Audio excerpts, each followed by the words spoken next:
আসসালামু আলাইকুম প্রিয় চাকরির প্রত্যাশী ভাই বোনেরা, আজকে আমরা এই অঙ্ক সমাধান করা শিখবো। এখানে বলা আছে যে আখের রসের চিনি ও পানির অনুপাত 3:7 হলে রসে কি পরিমাণ চিনি আছে তা শতকরা আমাদেরকে প্রকাশ করতে হবে। এটা হচ্ছে 15তম নিবন্ধন পরীক্ষাতে এসেছিল।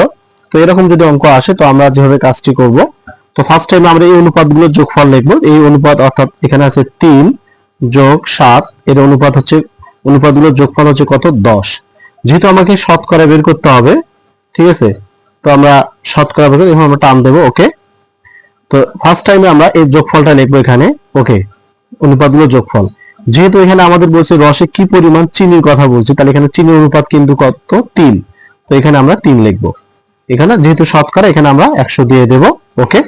তাহলে আমাদের 0 0 ক্যান্সেল, তাহলে 3 এর সাথে 10 গুণ করলে 3.30%। তো আমাদের সঠিক অ্যান্সার হবে ক নাম্বারটি। যদি আপনারা এই অঙ্কটি বুঝতে পারেন তো এই অঙ্কটি সমাধান করে আপনারা কমেন্টসে জানিয়ে দেবেন এর উত্তরটা কত হবে। যে ধানের চাল ও তুষের অনুপাত আছে 7:3 হলে এতে কি পরিমাণ চাল আছে এটা বের করবেন এবং এর উত্তরটা কি হবে অবশ্যই আপনারা কমেন্টসে জানিয়ে দেবেন। সবাইকে অসংখ্য ধন্যবাদ।